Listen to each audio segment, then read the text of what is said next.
Olá, estamos aqui com um artista e atualmente superintendente de audiovisual do estado do Rio de Janeiro. Taíla Borges. Fala, galera do Godô, sejam muito bem-vindos. A gente vai bater um papo hoje. Eu espero que vocês fiquem conosco e se divirtam bastante.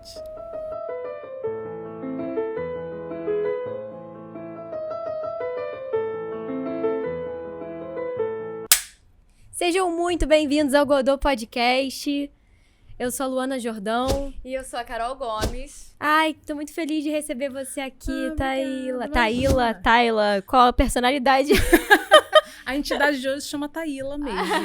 Às vezes tem uma Taíla, que todo mundo cisma. Não é Taíla, é Taíla. E Thalita. Thalita, Talula, tem Dalila, tenho vários nomes assim. Mas eu atendo, gente. Falou Do nada, eu olho. um Dalila também joga aí. Dalila é uma brincadeira dos meus amigos. E aí eles às vezes me chamam de Dalila e eu super atendo. Eles... por causa da música da Ivete Sangalo, na época, eles falavam Dalila, eu olho. Mas assim, mas tem gente que realmente não entende meu nome, é impressionante. Gente. Da onde então vem seu nome? Como que Não. foi sua mãe? Não, foi meu pai. Foi seu pai? Eu nasci Thaís, eu nasci em casa, sou de Duque de Caxias, e aí minha mãe... Eu nasci muito cedo, minha mãe falou que eu não demorei muito tempo para nascer, e aí nasci Thaís. Meu pai tinha ido pro trabalho, foi chamado de volta para casa, chegou em casa, Thaís nasceu, meu pai falou que ele olhou pra minha cara e falou, cara, essa criança não tem cara de Thaís, ela tem cara de Taíla. Ele falou que foi um nome que veio na cabeça dele, e aí eu virei Taíla, e a minha mãe falou, ai, que lindo nome, não sei o que, pronto, virei Taíla, e é isso. Meu nome escreve gente. T-A-I, com acento agudo, L-A. Eu achei que ela ia falar assim, não, Aí- então, meu pai ia registrar Thaís, só que chegou lá na hora, deu Ele se a confundiu. louca, ele falou Mas assim, tem Taíla. vários casos assim, né? Que a pessoa chega lá Não e o sou cara não obrigada. entende Não, direito. ele falou antes lá. Na Tadinho, presença da a gente minha já tá mãe, julgando da o pai minha da Taíla. avó. Não, Ele falou com todo mundo, bonitinho, todo mundo gostou. tem comprovação. A minha mãe acha também que houve uma implicânciazinha com a minha avó, porque ela falou, ai, Thaís é linda. Ele falou, você gostou de Thaís, Ai, tia? que bom. Meu pai chamava minha avó de tia. Não, meus pais não eram primos. Os meus pais são primos. Era só uma forma carinhosa, ele chamava a minha avó e falou, você gostou? Acho que não tem cara de Thaís, não, vai mudar pra Taíla. Aí mudou pra... Porque eu acho que ele acertou. Depois, mais velho, eu perguntei pra ele, falei, pai, por que Taíla? Ele falou, minha filha, eu não sei, foi um nome que veio na minha cabeça. Acho que tem influências de nomes da família, tem nomes assim meio parecidos, não Taíla propriamente dito, mas eu acho que foi uma mistura desse Thaís que tava no ar, com outros nomes da família, Ila, blá, blá, blá. Acho que juntou todo mundo e virou Taíla. Ah, Pronto, é lindo, isso. lindo. Mas eu acho que você tem autêntico. cara de Taíla. Lindo, autêntico e artístico. E sabe que eu fiz uma pesquisa? Não sei se é Taíla ou Taila, nesse caso eu aceito. Que dizia Taíla ou Taila, aquela que traz alegria. E tinha uma coisa realmente falando sobre ser artista. Eu falei, gente, pronto, esse nome é meu sou mesmo, eu. assim. Pronto, meu pai tinha É toda a isso. razão. Tava Tá certo. certíssimo. Já tava escrito. Tava escrito, tinha que ser. E como estava escrito, e aí você veio nessa veia artística de família? Ou em que momento nasceu essa artista que você falou que é múltipla, gente? Que ela é bailarina, produtora, diretora. A pessoa joga em todas as frentes. Eu sempre gostei, realmente, muito desse lado artístico. Na verdade, meu pai, voltando ao meu pai, tinha esse lado. Meu pai era militar, mas apesar de ser militar, meu pai era multi-instrumentista, autodidata. Meu pai tocava violão, cavaquinho, violão, cavaquinho, banjo. Ele me ensinou a tocar piano pela primeira vez, ele tocava teclado, tudo isso de ouvido. Ele achava que tinha uma lógica nos instrumentos, assim, ele entendia os sons, e aí ele falava, porque eu já te pedi, né, pra ele me ensinar a tocar violão, não sabia tocar violão. E aí ele ficava assim, mas minha filha tem lógica aqui, esse som tá aqui, ó, você já foi. Você tá ouvindo a música? Eu cantava músicas para que ele tocasse para mim no violão, e era imediato, assim. Nossa. Então, tem gente que nasce com isso, não tem como, né? E ele... Tinha. Aí ele chegou a dar aula pra você? Você aprendeu? Nada, não tem esse paciência. Porque a pessoa que é autodidata, ela tem uma lógica na cabeça dela. E aí, passar essa lógica não é a mesma coisa de uma pessoa que tem a didática. Então, para ele, é muito fácil. Ele viu um piano, ele tem tais sons e com essa mão eu faço isso. Devia ter aquele ouvido isso. absoluto que as pessoas falam, Ele né? Que tinha já, esse ouvido absoluto. que já pega, já faz um prato, cai no chão, já sabe qual foi a ré. Exatamente. Aí ele meu pai era assim. tocava e você dançava, e aí você Eu não começou. dançava. A dança foi uma coisa que surgiu depois na minha vida. Eu posso dizer que eu queimei minha língua no quesito dança, porque eu estudava numa escola que tinha um incentivo a esse lugar mais artístico. Na verdade, eu me descobri nesse lugar, principalmente no teatro, porque eu fui reprovada na escola. Eu estudava num colégio particular. Eu até há pouco tempo eu encontrei com uns amigos meus de infância, e eles falaram assim, antes da gente entrar para a turma, a gente sabia que haveria uma repetente. A gente sabia que você era repetente. Eu nunca soube dessa história. E eu falei, gente, que são amigos meus de infância. E aí, eu, na verdade, quando eu fui reprovada, eu entendi que eu precisaria me adaptar a uma nova turma. Só que eu não sabia como, e eu também não gostava muito da minha geração. E um dos caminhos que eu encontrei foi o teatro. Porque a gente tinha que fazer muito trabalhinho. Aqueles trabalhinhos de escola que você fica encostado no quadro, lendo. Segurando cartaz, assim. Eu me recusava a fazer aquilo. Me recusava, e eu sou da geração da década de 90. Na verdade, não, eu sou de 80, mas eu vivi em 90, né, propriamente dito. E então tinha muito passo-repasso na TV, tinha uns programas assim, e eu levava aquilo para a sala de aula. Eu falava, não vou apresentar cartazinho e eu lá lendo, achava aquilo muito horrível. E eu sempre propunha isso pro meu grupo. Eu gostava de escrever histórias, então eu escrevia as peças que a gente ia apresentar em cima, sei lá, de geografia e história. Eu escrevia os programas, como que ia ser. Eu lembro que eu falava com os meus grupos pra gente mandar os pais fazerem bolo, pra gente ter bastante ovo, e aí a gente fazia um buraquinho só no ovo pra poder tirar e ficar aquela casca, e depois bater na cabeça dos amigos durante o passo repassa. Roteirista Não fazia total, nada. Então, e ainda assim, diretora de arte. Diretora de arte Então total. tinha essa coisa assim. Então, na própria escola, eu tinha esse incentivo, porque a escola tinha um teatrinho. Então, aí depois de muitos anos, quando eu já estava no que a gente chamava de ginásio, nem sei como é que se chama. Agora hoje em ensino dia. médio, né? Não, o ginásio era a 5ª série, que atualmente é a 6ª. Sim. Fundamental. Fundamental 1. É Fundamental 1? Isso, Fundamental Sim, mas 2. essa partezinha, quando você já está adolescente, tinha um nome. Antigamente era ginásio. É, A ginásio. gente começa a falar antigamente que a gente tá ficando velho. Vintage, E que o papo é vintage. Quando eu cheguei nessa parte vintage chamada ginásio, a gente tinha umas aulas extras, assim, tipo, você gosta de quê? Você gosta de vôlei? Então, você vai ter a aula de vôlei de manhã, na sala de aula normalmente, e à noite, e de tarde você vai se aperfeiçoar no vôlei. Então, você podia escolher qual era a matéria que você queria se aperfeiçoar. Na verdade, do esporte. Eu queria ser goleira de handebol. Era o meu sonho de infância. Eu já tinha traçado meu futuro. Que eu ia jogar pro Flamengo. Depois eu ia pra seleção brasileira. E aí, pronto, eu estaria bem linda, fofa e plena. E você jogava bem, assim, tipo... Eu era goleira. Eu queria ser goleira. Eu amava ser goleira de handebol. Achava uma responsabilidade, uma coisa muito louca, assim. Porque a goleira, se o time perde, ele lembra que ela existe. Uhum. Se o time ganha, ninguém lembra que o goleiro existe. O time vai lá e comemora com ele. E eu gostava desse não lembraram que eu existi, sabe? Porque isso quer dizer que meu trabalho está bem feito. Isso depois veio se repetir na produção.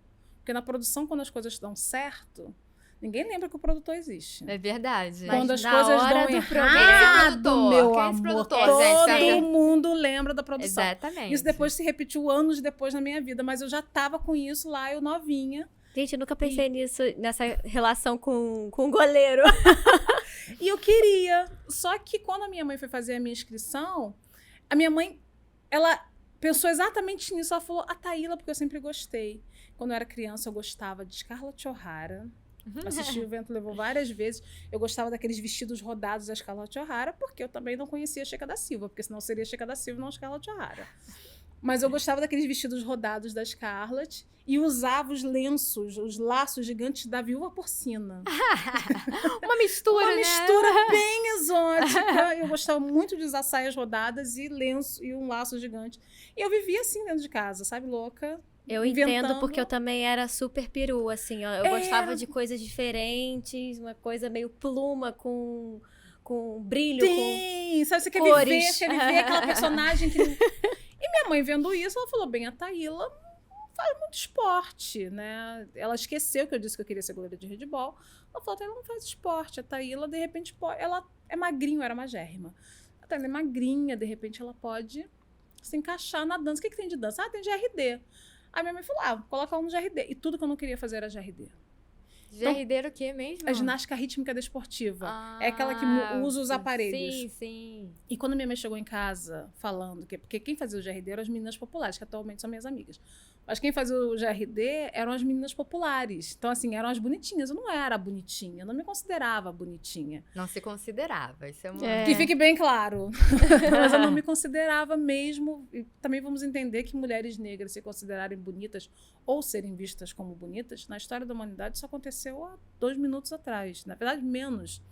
Há 10 segundos atrás. É muito recente, É né? muito O recente. empoderamento do feminino é mais difícil. Sim, sim. Então, assim, eu venho dessa geração que não fala que mulher negra é bonita. Então, eu não me considerava. Então, eu falava, como é que eu vou misturar com essas meninas que são as bonitas do negócio? Bem, E quem tá falando que eu sou bonita é a minha mãe, né? Aí não, você mãe, acabava... não conta. E ela nem falou que eu era bonita, ela falou que eu era magra. E era verdade. E aí, a minha mãe me colocou, me inscreveu no GRD quando ela chegou, por isso que eu queimei minha língua. Quando ela chegou, eu falei, uma menina de 13 anos muito revoltada, eu falei, você só vai me ver dançando nos seus sonhos e no meu pesadelo. E aí, eu realmente... Eu fui pra aula, minha irmã me convenceu, não, vai pra aula, porque ninguém quer ser goleira de handebol, Taíla. Minha irmã falou assim pra mim, Taíla, ninguém quer ser goleira de handebol. Aí, pra aula, avisa pra professora que você vai ter que fazer umas aulas pra poder se inscrever. E depois você muda pro handebol. Eles vão te aceitar, quem quer ser goleiro? Pelo amor de Deus. Fazendo escândalo, por quê? E aí, eu fui pra aula, cheguei na aula e falei pra professora, eu falei, olha só, eu vim hoje, vou fazer a aula dessa semana, mas assim, eu não vou ficar não, tá? Eu não quero fazer essa aula, porque assim, eu quero ser goleira de handebol, meu futuro tá traçado. E aí, eu sentei pra assistir a aula, e quando eu vi ela apresentando o que era o GRD, aquela coisa daquele aparelho que você lança, gira e agarra. A dificuldade que era dançar e dominar aquele aparelho. A dificuldade que era, na verdade, o meu entendimento com o meu corpo. A busca da flexibilidade, a busca do alongamento, que eu percebi que eu era travada até dizer chega. Aquilo para mim foi tão desafiante que eu falei assim, isso é mais desafiador do que o handebol. Isso é mais desafiador do que eu agarrar todas as bolas, não falando mal dos goleiros. Assim, não, sabe? Eu achei aquilo muito desafiador. Achei aquilo uma coisa assim que eu nunca tinha pensado em trabalhar meu corpo. E você tinha quantos anos, mais ou Eu menos? tinha 12 para 13. E ali eu me apaixonei pela dança. E ali eu comecei, então... E aí a gente vê a importância da gente realmente ter a arte dentro da escola. Porque foi ali, a primeira vez na minha vida que eu falei, eu quero fazer isso. E aí, quando eu fui para o ensino médio, agora eu falei certo. Quando eu fui para o ensino médio, eu fui para uma escola de comunicação, uma escola técnica, que por acaso é do Estado, atualmente eu trabalho para o Estado, e essa escola é do Estado, se chama Adolfo Bloch, e eu fui fazer produção cultural nessa escola. Chamava também produção de eventos e cultural. E nessa escola tinha uma companhia de dança. E foi nessa companhia de dança, porque também tinham aulas extras nessa escola. Tinha aula de capoeira, tinha aula de dança, eu fui fazer, porque eu adorava. Aí eu já tava tipo... Soltinha no baile. Eu já tava assim, tipo, tem teatro? Quero. Tem dança? Quero. Tem capoeira? Quero. Tem não sei o que? Quero. Eu já tava a louca que fazia tudo. Tava numa escola de comunicação, tava estudando evento, não tava fazendo eventos, não tava criando, porque eu gosto de criar. Nossa, que privilégio também você poder estar num lugar assim que tem essa Que disponibilidade, tem esses né? lugares. Eu acho que eu tive muito privilégio, assim. Eu tive aula de canto na escola, não para aprender a cantar, mas para aprender a trabalhar minha voz, projeção de voz. Eu acho que isso tudo, realmente eu tive muitos privilégios nesse sentido. E aí eu fui para essa escola, e nessa escola, aí a gente já tá nas vésperas de um vestibular, foi quando eu comecei a ver que a arte... Não, porque eu já estava estudando também técnica de produção cultural e eventos, né? Eu estava vendo a arte como um meio de vivência. Então, assim, ali eu realmente olhei... Na verdade, eu entrei na escola sabendo o que eu queria, porque eu não sabia o que era uma produtora de eventos. Isso foi em 98, 99. Ninguém sabia o que era um produtor, aliás, nessa época. 20 e poucos Era o anos. organizador, o organizador da não festa. tinha nem esse sabia, nome, né? não, Era ninguém a pessoa sabia. que vai e organiza. Ninguém tinha Aí ninguém você falava sabia. pra sua tia, eu faço produção de... Tinha nem essa Eu palavra. Aí ela ficava assim, que é isso, minha filha? Isso aí não dá dinheiro, não. Eu tinha que explicar, eu falava assim, você tá estudando o quê? Eu tô estudando produção. E as pessoas nunca sabiam o que era Que é de produção. milho? De soja? E eu já sabia que eu queria ser produtora, porque quando eu tinha 11 anos, a minha escola fez 50 anos, a escola em que eu estudava, lá em Caxias, ela fez 50 anos e eles não tiveram a festa junina. Lembra que eu gostava da Scarlett O'Hara? Aham. E que eu gostava de usar aqueles vestidos redondos? Eu fiquei muito revoltada, muito triste. Eu falei, se a escola não vai fazer, eu vou fazer. Eu morava numa casa, tinha quintal, falei pra minha avó. Meu amor, Eu produzir falei, a eu minha produzi a minha própria festa, chamei os pais, falei com os meus pais, falei com a minha avó.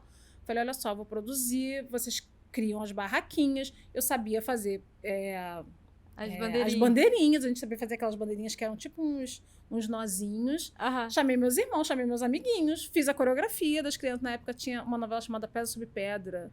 Tava Quem é Rico Mora na Praia. Eu peguei essa música, coreografei essa música. Os pais levaram comida. Hoje em dia eu olho e falo, gente, Que produtora criança nasceu louca. ali. Nossa, que lindo. E aí eu já sabia que eu gostava daquilo. E eu produzia na escola, lembra do Passo a Repassa? Aham. Então, quando eu fui pro ensino médio, eu já sabia o que eu queria. Eu não caí numa matéria e falei, o que eu vou fazer? Não, eu sabia que eu queria aquilo. Então, assim, eu entrei no ensino médio sabendo que eu queria fazer aquilo. Você era organizada? Você é organizada? Porque tem essa eu não premissa, eu não né? sou louca da organização. Aham. Eu gosto de uma organização. Tem, Uma por exemplo, planilha do Excel. Porque a gente eu já, gosto. a gente Ah, acha uma que... planilha do Excel, Então, a eu planilhinha. gosto. Aí, já pronto, já Eu gosto da respondeu. planilha do Excel. Qual o seu signo? Virginiana. Não, eu sou Tem algum vídeo? touro com touro. Eu sou touro com ascendência em touro e minha lua em virgem. Ah, viu? Eu sou terra tinha 3 alguma coisa vezes. ali. viu? Virgem. Ó. Sou, realmente tô lá, ó, terra 3 Então vezes. você já estava focada.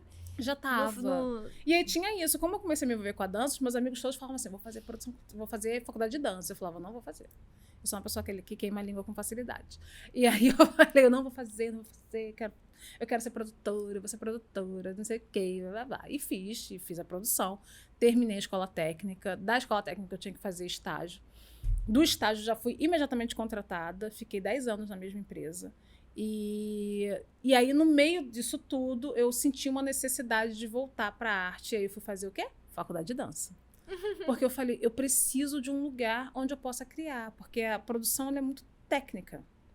Né? Por isso que eu consigo estar, mesmo tendo esse lado, sendo artista, eu consigo estar dentro do lugar público. Eu consigo, né, ser produtora. Eu consigo ser uma pessoa mais... Pode falar. Não, você chegou a ser professora de produção também, né? Não fui. Não? Não fui professora. Ainda.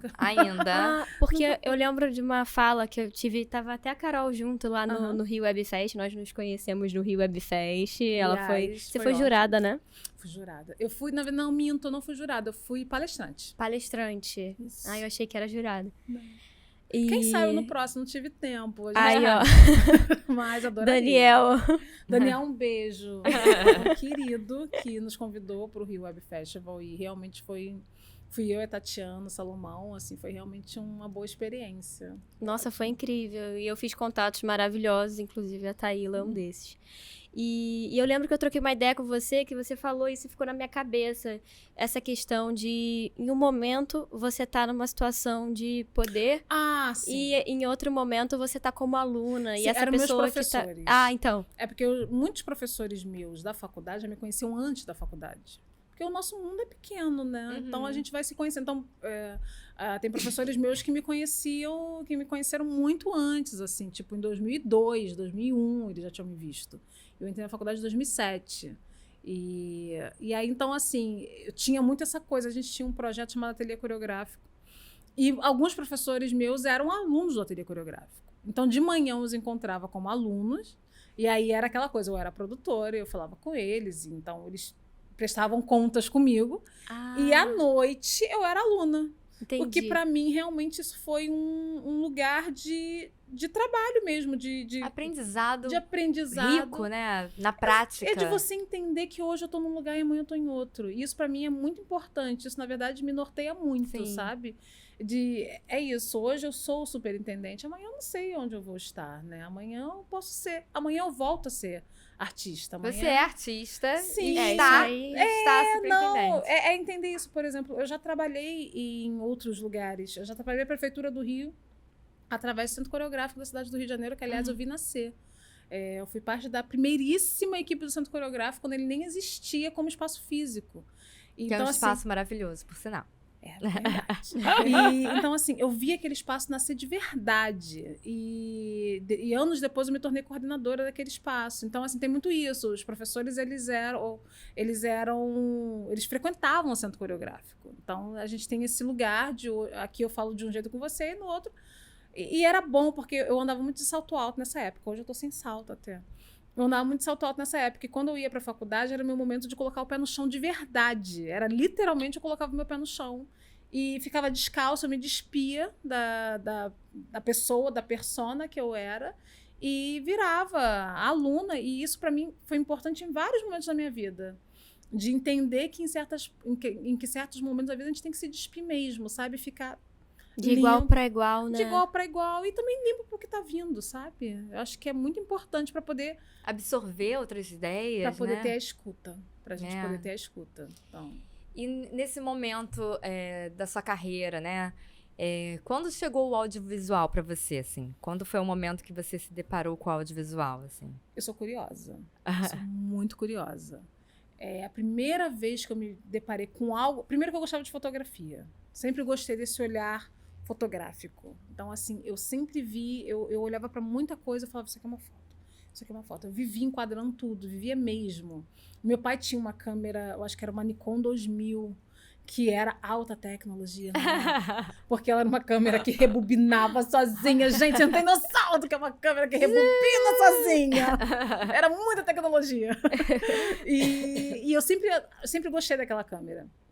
Então tinha esse lugar, sabe, de tipo, olhar as coisas meio enquadrando. Isso aqui tá, sabe? Minha mente sempre foi meio assim.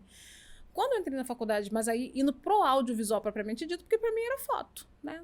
Não tinha, era um lugar mais de, vamos fazer. E na faculdade eu comecei a ter aula de cinedança. A gente chamava de cinedança, eram cinemas que tinham dança. E aí a gente tinha que fazer algumas coisas, filmar e editar, e eu não sabia editar. E aí eu lembro que uma vez um rapaz foi na minha casa com o meu grupo pra gente editar. E aí quando eu vi e eu também sou uma pessoa que tem problemas com a dependência. Quando eu vi que precisei que alguém fosse na minha casa pra editar, eu falei, como é que é isso?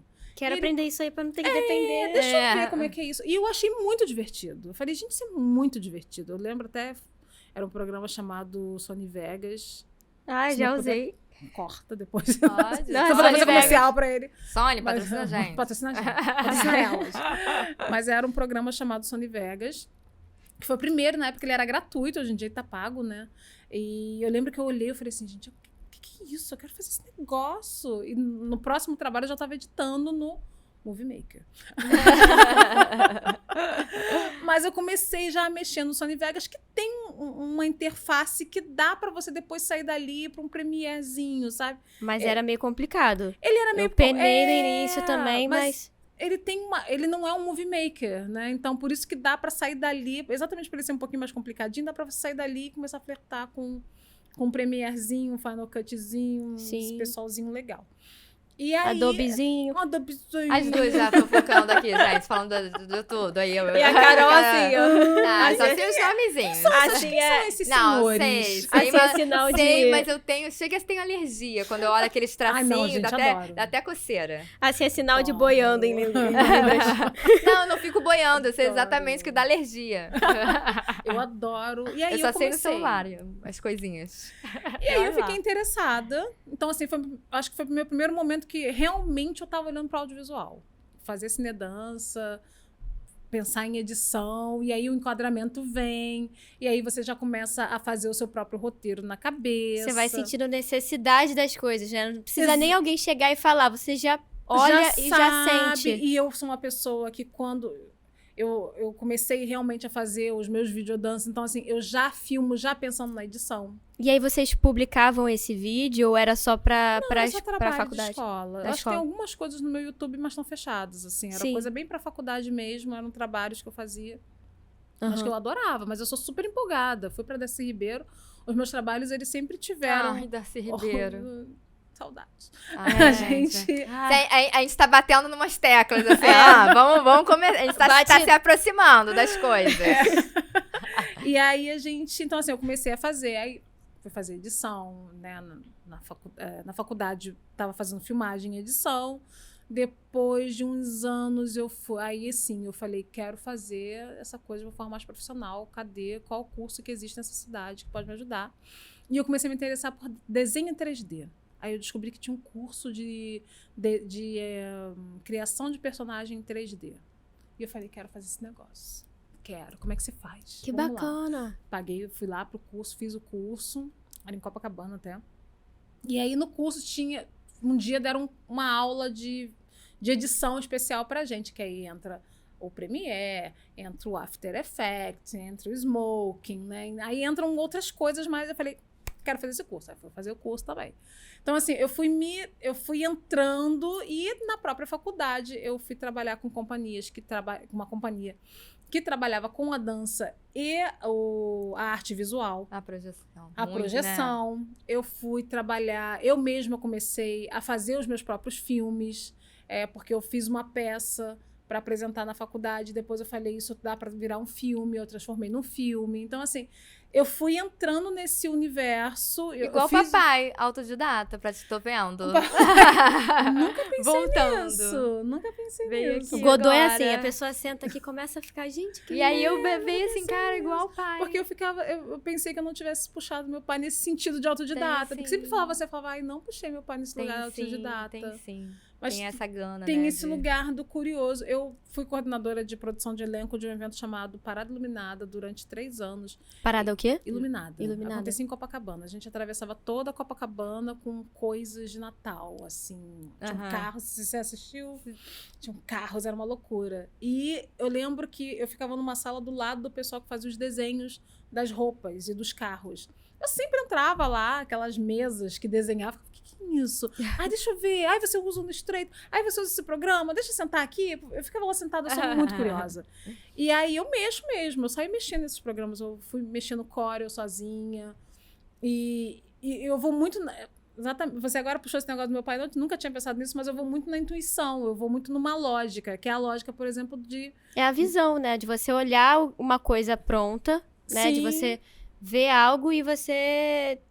Cara, pra editar, você tem que ter essa visão. Uhum. Você pode ter a técnica, mas se você não tem a visão do que você quer, e isso é ótimo pra você que é do audiovisual no geral, de ter essa familiaridade com a edição, porque quando você vai produzir algo, você já pensa eu já no tô pensando finalizado. na finalização. E também que às vezes a gente senta pra finalizar e fala, cara, não deu. Não foi isso aqui. Não foi isso, deu. não foi o esperado. Mas como que eu vou resolver com o que eu tenho? Exatamente. Porque aí a gente também volta pro desapego. Isso é uma coisa difícil, né? Então, no audiovisual, eu sou uma pessoa que mete tesoura. Eu falo isso. Uma vez eu fiz um filme e eu era assistente de direção. E a diretora tava assim, tipo, essa cena sua, eu já tinha aparecido morta no filme, e de repente aparecia correndo. Eu falei, gente, mas tá tão linda essa cena de você correndo. Eu falei, gente, eu tô morta. E ela ficou tipo, ai, não. Eu falei, desapega. Eu falei, tudo bem, me dá minutos a menos no filme, mas desapega. Porque aí entra a produtora. Tem que fazer sentido, né? Existem coisas que pra mim são mais importante. Tem que entrar no festival de 5 minutos. Bora, eu corta. desapegar daquela cena linda do que eu ter aquela cena linda e sair do festival de 5 minutos, entendeu? Então, assim, aí eu meto a tesoura. Ou então eu escolho, essa cena vai entrar e essa aqui vai cair. Alguém vai ter que cair. Então eu tenho esse lugar meio lógico. O pezinho no chão ali, né? Minha filha é terra 3 vezes. E nessa lógica... Eu não sou terra. Esquecida. Eu tô numa areia movediça. E nessa lógica, você tá na parte burocrática também. Na parte burocrática. E que não é sofrido pra você, né? Que acaba sendo natural por toda essa caminhada. Não é tão fácil, não. Assim, não, fácil a gente não tá Não, falando. eu sei que não, assim, mas eu não consigo olhar também com tanta frieza no sentido de saber que alguém precisa de uma ajuda, porque a gente sabe como... E por acaso, eu vim da comissão de editais, meus amigos não sabiam disso, gente. Mas durante muitos anos eu não falei, porque muitos amigos enviam editais. Então, eu nunca falei publicamente que eu era da comissão de editais, exatamente para evitar, para ter esse afastamento, porque a gente lidar com o Estado do Rio de Janeiro. O Estado do Rio de Janeiro não tem meu telefone, vai continuar sem ter. O Estado do Rio de Janeiro não tem meu telefone. Então, as pessoas não conseguem falar comigo, em particular, para saber dos seus problemas. Então, por isso, eu evito conversar. Senão você não tem vida, né? Senão as pessoas já vão passar do limite. A gente não tem vida e a gente está dando privilégios que eu não vou oferecer para o Estado inteiro. Então, eu acho que se um não tem, ninguém vai ter. E aí, eu sempre falava, quem sabia, eu falava, fala no sistema, fala no e-mail, que está sendo olhado, está sendo olhado. E às vezes a gente vê casos que a gente... Pô, quando eu comecei, eu lembro que eu sofria. Eu lembro de sofrer, de ver gente perdendo edital porque não entregou um anexo, sabe? Porque não leu o negócio direito. Mandou a imagem errada. Mandou a imagem errada, mandou a imagem né? corrompida no momento que era crucial para o envio, não vai conseguir enviar de novo. E eu entrei na secretaria logo após a pandemia. A gente estava eu entrei bem no final de 2021. A arte estava todo mundo querendo respirar, Tava né? todo mundo enlouquecido. Então, aquilo foi doloroso para mim. Eu lembro que uma vez eu liguei para uma amiga minha e eu falei, eu preciso parar. Eu preciso parar mesmo, porque eu não tô conseguindo trabalhar. E ela falou, Taíla, se protege. E aí é por isso, e a gente precisa explicar isso para as pessoas. E por isso que às vezes a gente responde de uma forma tão mecânica. Porque o mecânico, ele nos protege. Porque se a gente for pro pessoal, né? Pro muito humano, a gente não consegue fazer o trabalho. Porque aí vão entrar várias questões. E como a própria comissão é formada muito por produtores, a gente sabe o que é estar do outro lado. A gente sabe o que é mandar um projeto. A gente sabe o que é errar Então, assim, dói um pouco. Mas também... A gente também aprende a se blindar e tudo mais. E assim como eu aprendo a me blindar como produtora de cena, sabe? De um artista dar um piti, eu falar, amor, não dá. Vamos lá, vamos conversar. Eu lembro uma vez que eu cheguei a conversar com uma pessoa que era exatamente isso. Ela falou, vai atrapalhar a minha arte se você fizer assim. Eu falei, parou. Respira. Falei, respira, porque ela precisava de técnicos, ela não tinha levado os técnicos e tudo mais. E eu falei, vamos conversar? Agora, não é a coordenadora que está falando. Eu falei, vamos conversar de artista para artista. Vamos resolver essa situação, porque aqui tem que ter uma troca. E então, assim, eu acho que eu vir de vários lugares, eu ter várias linguagens no meu corpo e na minha mente, me facilita um pouco trabalhar, e isso também facilita um pouco quando eu vou responder algumas coisas, né? Alguns proponentes, no meu caso atualmente, ou quando eu respondia artistas no quesito de administração de um espaço. Então, mas é isso, a gente trabalha e faz terapia para isso, né? Eu acho que facilita também você ser artista, ter passado por toda essa trajetória, você entender realmente o lado de quem tá precisando do edital, né? Sim, facilita, mas dói, porque às vezes a gente não tem como a gente passar. Sabe? Não dá pra ela ligar pra você assim, olha só, ajeita ali, bota, não dá. Não dá pra fazer isso, não dá. Porque quantos inscritos que tiveram na CSEC? Nossa, nem sei, gente. Nem sei. Nem sabe quanto que é, mas muitos. Muitos, com milhares. certeza. Nossa, são muitas pessoas. A gente está lidando com o Estado, então vem o Estado inteiro. Então, se a cidade do Rio de Janeiro já tem muita gente, mas aí a gente pega a cidade do Rio de Janeiro, que tem muita gente, e pega o Estado do Rio de Janeiro. Porque antes eu trabalhava com a cidade do Rio de Janeiro. E atualmente vamos lá, são 92 municípios. A gente vai de Varriçai a Paraty, sabe? De ponta a ponta. E a gente quer atingir de ponta a ponta, é muito importante. E eu realmente defendo essa política que faz os 40, 60, que a gente distribui essa verba de uma forma que seja possível o interior do Rio de Janeiro também receber todos os investimentos. Porque quando a gente investe, aí volto lá para a minha infância, né? Que eu falei, eu tive escolas que me apresentaram a arte. E que me permitiram fazer arte, porque eu também poderia falar, eu não gosto de ficar com uma cartolina na mão, lendo, e a professora falar, sinto muito, é assim que você vai fazer. Sim. Não te quero, fazendo passo ou repassa, inventando moda, apresentando...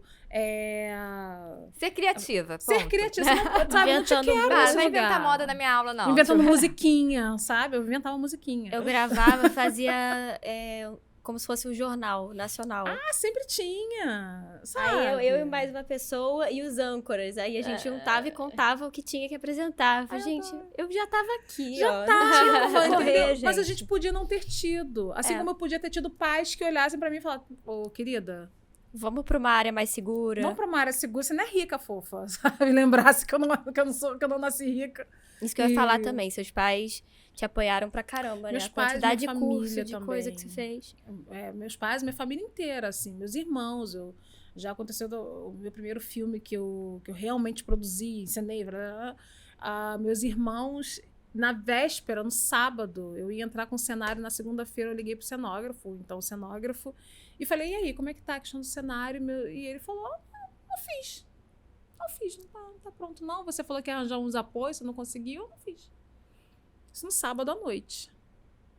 Caramba. Eu lembro que eu desliguei o telefone e eu tenho muito esse lugar, sabe? De tipo, ou eu faço um escândalo, ou eu resolvo. E eu, às vezes eu faço escândalo.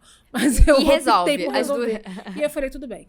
Eu desliguei o telefone, liguei pra minha casa. Na época eu tava me mudando. Eu morava na Ilha do Governador. Eu tava saindo do Monerói, no Jardim Guanabara. Insulana! É isso. Na verdade, eu sou fluminense, caxiense, de Duque de las Caxias. Mas é pertinho, É vai. pertinho. Aí fui morar na Ilha do Governador. E eu tava de mudança e eu liguei pra minha casa e falei, o cenário não tá pronto. Eu tenho uma irmã que é produtora de arte, outra que é arquiteta. Então, assim, tipo, as duas puseram a cabeça pra pensar e falou, tudo bem, vamos montar seu cenário, não tem desespero, a gente não vai desfazer certas caixas. E aí, de repente, tinham 4 carros na porta da minha casa, pegando coisas da minha própria casa e levando pro Centro Coreográfico. Filmei no Centro Coreográfico. Na época, eu não estava no Centro Coreográfico, foi bem no intervalo que eu tinha... Porque eu fui do centro, saí, fiquei um tempo fora e depois voltei. E o centro estava me apoiando com os apartamentos que ele possui para fazer o filme. E aí fomos, amigos também, falaram, Taíla, tá precisando de quê? O que você precisa pro seu cenário? O que tá faltando? Então, assim, eu sempre tive Essa rede de apoio. rede muito, muito forte de apoio. E eu tenho sorte de ter irmãos também que me apoiam. Então, assim, eu tenho uma família que se apoia Que em bom. todas as coisas que a gente gosta de fazer. E como você vê o cenário, falando em cenário, como você vê o cenário atual, assim, do audiovisual aqui no estado do Rio, assim, o que você acha que aconteceu depois da pandemia, que você, né, pós-pandemia, que está acontecendo e que a gente pode esperar ainda? Eu acho que está acontecendo, né? A gente teve agora Paulo Gustavo, que vai começar, né? Estamos na fase de pagamento para que as coisas realmente comecem a acontecer, porque o audiovisual, ele é caro. E vamos também lembrar que o audiovisual, ele não é só o cinema. Que muitas vezes a gente fala do audiovisual e já vem logo o cinema, que é, né? Uma potência. A primeira coisa que vem na cabeça, né? Mas o audiovisual é isso aqui. Isso aqui é o audiovisual. Aliás, a gente tem... Eu sou superintendente e o meu setor se chama Supaldi, desculpa. Meu setor se chama Supaldi. E nós temos um estúdio gratuito dentro da Biblioteca Parque, que a gente abre chamada e as pessoas se inscrevem e elas têm a oportunidade de fazer isso aqui, gratuitamente. É algo do governo, sabe? Aberto. Vem gente de tudo quanto que é lugar. Vem gente daqui do Rio, vem gente... acho que essa semana veio um grupo de Cabo Frio, vem Petrópolis, sabe? Quem pode vir, vem. Desse chegou um pessoal de Vassouras. Claro, uma viagem, né? A gente está dentro da Biblioteca Parque, eles viajam para poder chegar na biblioteca, mas é uma oportunidade. Então, assim, o audiovisual, ele tem artes visuais, né? A gente está em muitos lugares. Então, nós estamos vivendo nesse momento, ainda estamos no gerúndio, um crescimento. Eu espero ver muitas coisas, vieram muitos projetos bacanas. A gente não só está investindo nos filmes, a gente está investindo em espaços, a gente está investindo em memória, em licenciamento, em distribuição, em várias outras. E estamos também vivendo a cota de tela. Ai, que isso que eu ia tocar nesse assunto tão importante. Então, Importantíssimo. A gente estamos vivendo esse momento, nós estamos, na verdade, nesse instante, regando essa semente. E nós queremos muito que ela realmente floresça, porque a Paulo Gustavo, ela premiou pessoas, tem a cota para indígenas e negros. A Paulo Gustavo, a gente realmente manteve os 40-60, então há investimento no interior do Rio de Janeiro. Então a gente tem muita coisa para... Vamos ver, temos muito para conversar, né? Vamos viver esse gerúndio por um tempinho, mas eu acho que estamos vivendo um solo fértil, assim, espero, para o cinema nacional, porque eu estou olhando para o Rio de Janeiro, mas isso foi algo que atingiu o Brasil inteiro e é algo fantástico. A gente realmente quer, vamos trazer parcerias para o Rio, cidade e estado. Isso que eu ia falar, qual é o intercâmbio que você faz, assim, estadual, e também existe esse intercâmbio estado, prefeitura, como que é essa conversa? A conversa com a... na verdade, os artistas, os proponentes, eles podem tanto tentar o município quanto o estado, não tem problema nenhum. Eu acho que em distribuição a gente aceitou coproduções de fora do estado do Rio de Janeiro, porque também o objetivo é fomentar a cultura fluminense, né? Então, a gente tem essas comunicações, a gente participa, às vezes, de eventos para poder conversar com outros estados, mas isso aí já entra também em outras instâncias, né? Outras conversas que vão mais na parte do governo, propriamente dito, do que com o meu setor. Mas a gente fica eu fico nessa ponte, realmente, de município, estado, porque como proponente ele pode tanto jogar pode mandar projeto para os dois, ele pode se complementar. Sim. Né, com dinheiro, e aí enriquece mais com o que nós temos. Sim. E qual a dica que você dá para os pequenos produtores, assim? Pequenos produtores que são corajosos, que montam as coisas autonomamente e que às vezes acham tudo muito burocrático. Gente, infelizmente, e agora realmente trabalhando, eu falo que eu tô realmente do outro lado da trincheira atualmente. A gente precisa, infelizmente, dessa burocracia. Quando eu li um edital pela primeira vez, eu falei, meu Deus, quantas coisas, porque o edital é uma lei, né? Quando eu li, eu falei, dinheiro federal, né? É dinheiro público. Dinheiro público, exatamente. Né? É dinheiro público que precisa daquelas regras. E aquelas regras são repetidas 1000 vezes, porque elas precisam ser repetidas 1000 vezes. Eu sei, a gente sabe que não é a coisa mais agradável de ler, não é um conto fantástico para a gente ler. Mas eu acho que o primeiríssimo conselho é leia com atenção. Leia quantas vezes for necessário. Leia com atenção. Risque o que foi importante para não perder nenhuma oportunidade, não perder nenhuma palavra, porque as coisas também elas estão... quando a gente fez os editais da Paulo Gustavo agora, muitas das coisas elas ficaram meio parecidas, assim, tipo, o item 9 é sobre, sei lá, documentos necessários. Aí, se você vai ler o edital de longa, você vai ver no item 9 os documentos. Se você vai ler o edital de jogos eletrônicos, você vai ver no item 9. De repente, vai para o 10, dependendo do tamanho do edital. Mas eles estão meio ali próximos, sabe? Então, leia o edital com atenção, acho que é a primeira, e faça. Participe. E eu falo isso e isso eu realmente posso falar por mim. Quantas vezes eu não participei de editais? E por medo, às vezes a gente vê exatamente nesse lugar de falar, ai, eu sou pequeno, ai, eu não vou fazer e tudo mais. E depois que você vai vendo que tem tanta gente que se joga, sabe? Então, assim, se joga. Ah, eu vou errar hoje, mas amanhã você começa a ficar mais esperta. É igual concurso, sabe? Concurso que falam, faça o concurso, faça a audição. Façam, sabe? Tentem. O não, é aquela história, o não a gente já tem, sabe? Assim, tenta, vai lá, coloca. Mas coloca também no edital que é certo seu, sabe? Não perca seu tempo colocando um edital de literatura e eu vou colocar meu filme. Sabe? Acontece muito? Acontece, né? Gente, acontece. Muito! Gente. Aí é desclassificado Não, por ainda conta dessa questão, né? E ainda perde tempo, né? Da pessoa. Porque né? perde tempo, porque lota. E aí tem uma banca que tá olhando para aquilo. Então, assim, entra no seu edital, sabe? Tenha certeza do que você quer. Eu sei que, às vezes, a gente quer inventar muitas coisas. Tem um edital de dança. Eu também danço, vou fazer uma coisa de dança. Mas eu tô totalmente voltada pro audiovisual atualmente, sabe? Eu não tô dançando. Mas ok, gente, ninguém tá proibido, tá? Pode fazer. Mas assim, Mas é importante você focar, para você também não perder energia. Eu, por exemplo, sou uma pessoa que gosto de gastar minha energia com algo que pode ser bom para mim, mesmo que eu erre, sabe? Essa questão da pessoa não ter tanto currículo, né? Tipo assim, eu trabalhei em tal lugar, eu fiz tal filme, não sei o quê. Pesa na hora de dar uma nota, tipo assim, poxa, esse proponente tem muitos trabalhos, tem essa questão, assim, na avaliação? Normalmente, nos editais do governo, os últimos que a gente fez, o que na verdade a gente faz é contagem.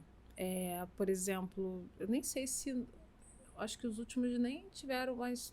Digamos assim, eu lembro de alguns que foram assim, você tem que aprovar 2 anos, no mínimo, de atuação. Acho que os últimos nem foram desse jeito.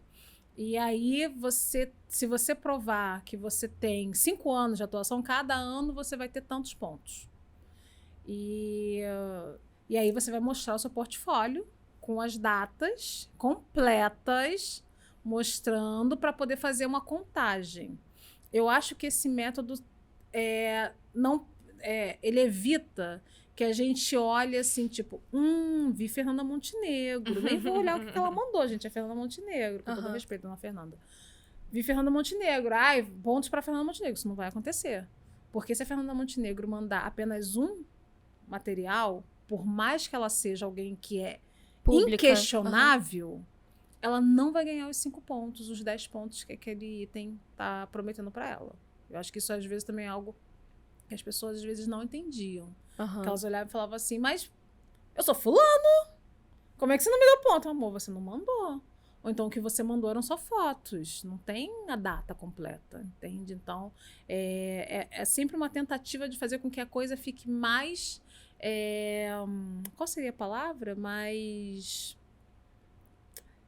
Esqueci a palavra. Seguir a regra, né? Não só a regra, verídico mesmo, né? mas que fique uma coisa que seja bom para todo mundo, sabe? Que o pequeno... Honesta, né? Mas honesto, mas que o pequeno, né? Que o grande consiga, porque você pode não ser uma grande produtora, mas você tem 5 anos de carreira, então você vai conseguir aqueles 10 pontos.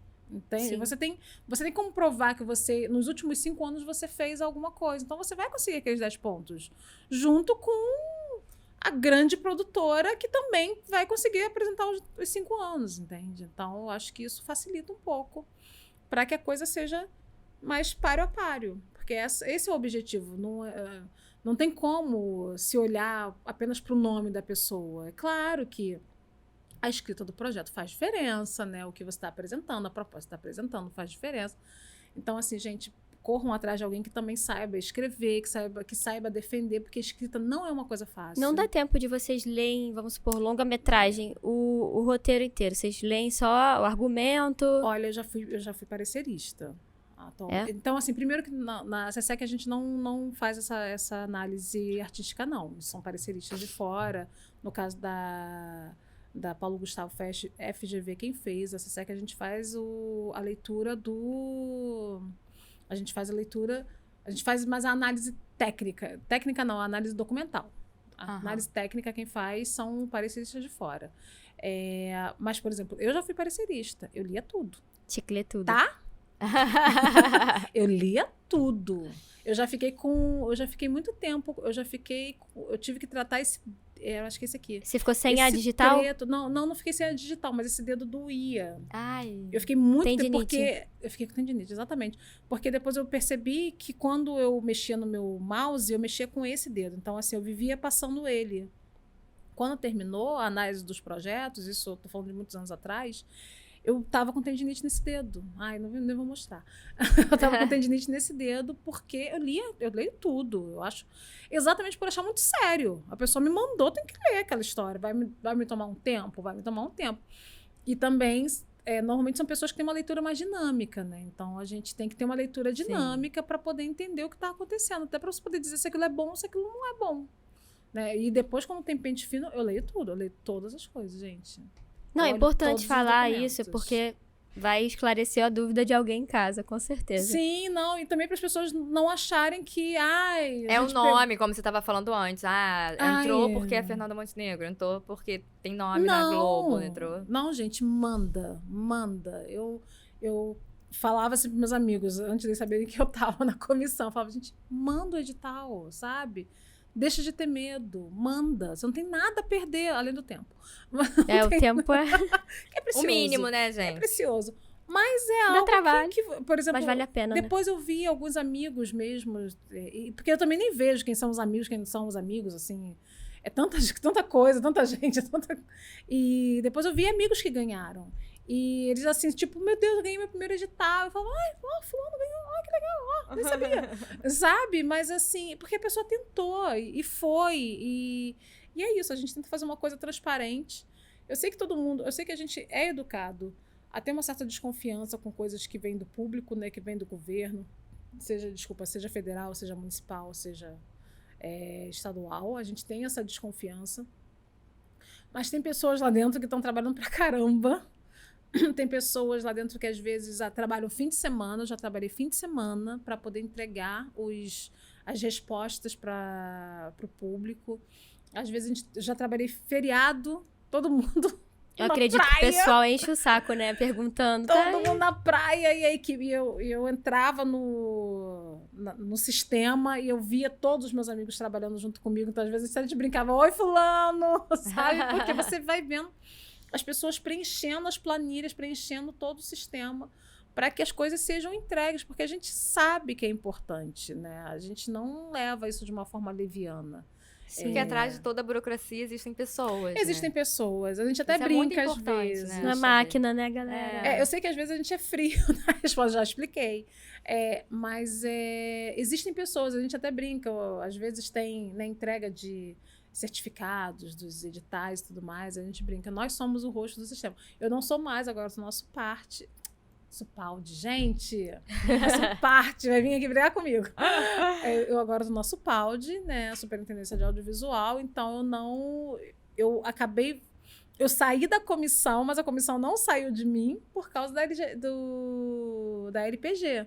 A gente ficou com a parte do audiovisual. Eu ainda, quando eu estava na comissão, eu estava de frente, eu estava junto com a equipe nessa parte de audiovisual. Acho que até foi um dos motivos também para eu ter sido convidada para vir para a Supaldi. São as siglas muito parecidas. Muito parecidas, gente. Mas olha, Suparte...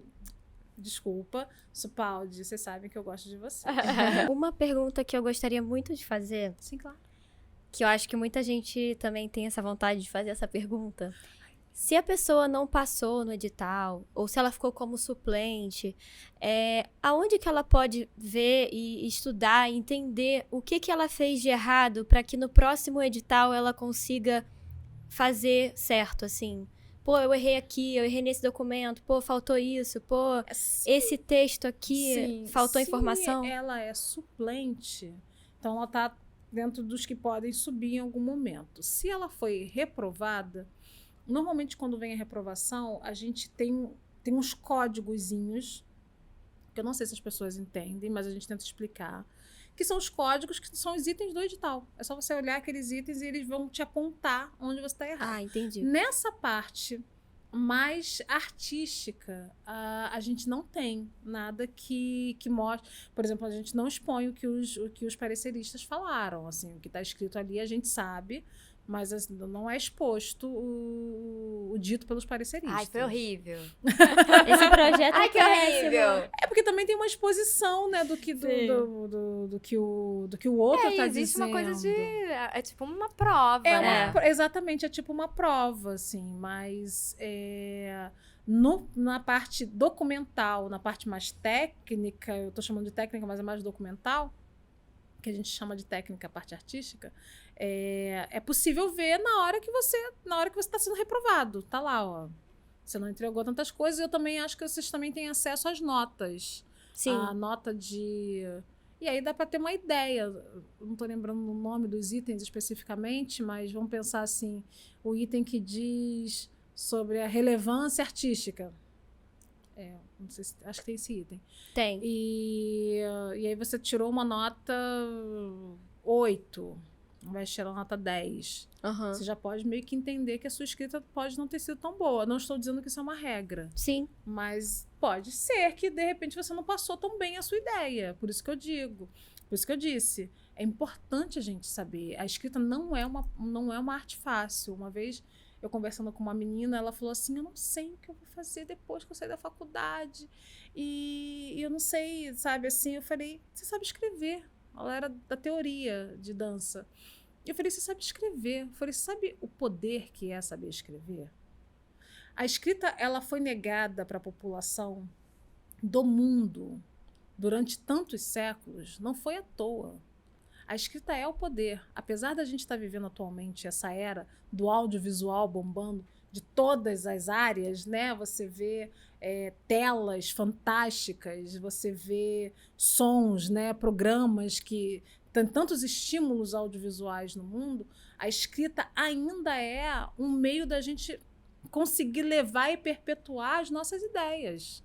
Ainda é o nosso meio de comunicação. Ela ainda existe, apesar de nós vivermos muito escutando coisas e vendo coisas, mas ela está ali. Uhum. Então, o poder da escrita é muito importante. Procurem pessoas que saibam escrever mesmo. Não é escrever assim, tipo, ai, meu Deus, eu sou uma ignorante. Não é isso que eu estou falando, gente, pelo amor de Deus. Eu estou dizendo que a gente colocar no papel, às vezes, a nossa ideia não é uma missão Tão tão simples, fácil. Não é tão Sim, simples. porque às vezes a pessoa trabalha tanto no campo mental, né? E consegue explicar informalmente a ideia. Exatamente. Mas quando vai passar pro papel, dá aquela travada, né? Exatamente. Isso, por exemplo, nos fez Até porque pensar... Desculpa, não, pode falar, tava pode te falar, pode cortando. falar. Não, até porque o audiovisual precisa de um roteirista. Exatamente. E, assim, se não tiver um roteiro, se não tiver uma ideia muito bem escrita, ela não vai ser passada brilhantemente no audiovisual. A gente sabe disso. É claro que existem... Eu estou falando dos editais de audiovisual, mas, por exemplo, nós tivemos edital de circo, tivemos edital de povos tradicionais. Existem casos onde isso aconteceu, na época que eu estava na comissão ainda, a Folias de Reis chegou a comentar isso com a gente. Eu sei o que eu quero, mas eu não sei escrever. Né? Então, eu não vou ganhar um edital porque eu não sei escrever. E pela primeira vez a gente aceitou que as pessoas enviassem vídeos para que os mestres populares conseguissem enviar vídeos pelo YouTube. Que bacana. Onde eles explicavam o projeto deles e para que eles pudessem concorrer. Sim. Sabe? De uma forma tão da oralidade, mestre. né? Exatamente. Porque aí... Então, assim, eu acho que tem que ter essa sensibilidade. Isso só foi pensado porque, exatamente, é uma comissão formada por artistas.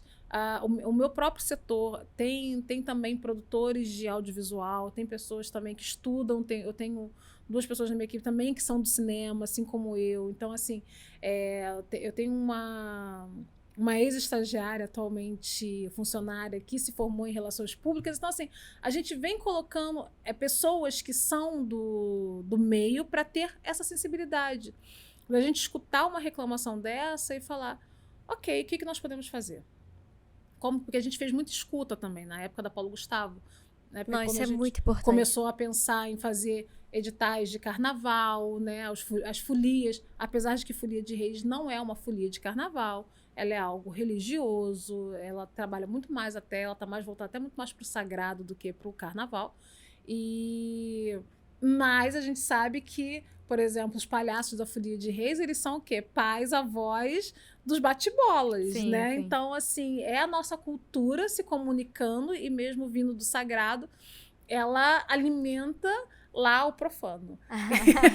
Que lindo. Mas aí a Folia de Reis teve isso, eles tiveram essa oportunidade, eu não sei se agora o Povos também teve essa oportunidade, mas eu sei também que as pessoas às vezes não conseguem, não tem um edital que... Porque aí eu tô falando aqui do estado, mas a gente vamos pensar na prefeitura ou qualquer outro edital federal. Se não tiver essa oportunidade, se junta alguém que consiga fazer para você poder concorrer em pé de igualdade ou pelo menos tentar, sabe? Porque eu acho que o objetivo é que todo mundo... A gente quer premiar, gente. Ninguém quer dinheiro voltando. A gente não quer olhar um edital que podia premiar 30 pessoas premiando 15, sabe? Não é esse o Tem objetivo. que fazer o dinheiro girar e todo Tem que mundo fazer conseguir E trabalhar, nós né? somos a Secretaria da Cultura, né? Graças a Deus. a gente Cultura, quer... essa A gente, Nós vivemos agora 4 anos sem Ministério da Cultura. O que foi, a dor que foi pra gente ver a Funarte fechar. Eu vi o Ocupa Funarte acontecer. Né? Então, assim, como foi doloroso pra gente esses 4 anos, a gente sabe a importância do que a gente está fazendo. A gente sabe a importância de ter um Ministério da Cultura, a gente sabe a importância de ter uma Secretaria da Cultura e a gente tem que brigar para que esses lugares, porque permaneçam. Permaneçam. Não é só resistir, né? É permanecer e fazer a diferença. E fazer a diferença. Como está acontecendo. Amém. Amém. Porque somos nós, né? É o nosso amanhã, culturalmente falando. É a história do nosso país que tá sendo vista, da nossa cidade, do nosso estado. Então, acho que é isso. Tem algum canal que a gente pode falar dar ideias, ou realmente que alguém escute? Ouvidoria. Ouvidoria fala com a gente. Eles falam, tá? Aí corta pra Taíla, então. Tem a ouvidoria e corta pra ela. Alô, ouvidoria. Sou eu. Alô, ouvidoria. Ela fazendo todos os personagens, todos os papéis. Assim, tipo, gente, manda pra ouvidoria e tô eu lá. Oi, ouvidoria, tudo bom? Aí muda a voz. Estou anotando tudo aqui. A voz vinha assim. Ai, Taíla, foi uma maravilha esse bate-papo. Foi muito enriquecedor, eu acho que pra gente, pra quem tá escutando aí do outro lado. Eu acho que a gente acaba criando um grande monstro em todo o poder público, assim, sabe? Artistas têm esse pânico. E você trazendo essa humanização para esse gente, existem, não são só máquinas, assim. Não somos máquinas. Principalmente que é uma artista maravilhosa, com uma história de vida tão linda. A gente só tem a agradecer, né, Lu? Só temos a agradecer e a gente tem um presentinho para você não esquecer do Godot. Olha aqui, calma aí. Ai, obrigada. Ai, que lindo. Vou abrir. Mas como é importante, cuidado, cuidado que é um vidrinho. Coisinha que quebra, coisinha que vaza. Ai, gente, que lindo. É uma cachaça. De Paraty. De Paraty. Uma cachaça fluminense. Adoro cachaça. Ai, que bom. Adoro Acertamos. Cachaça.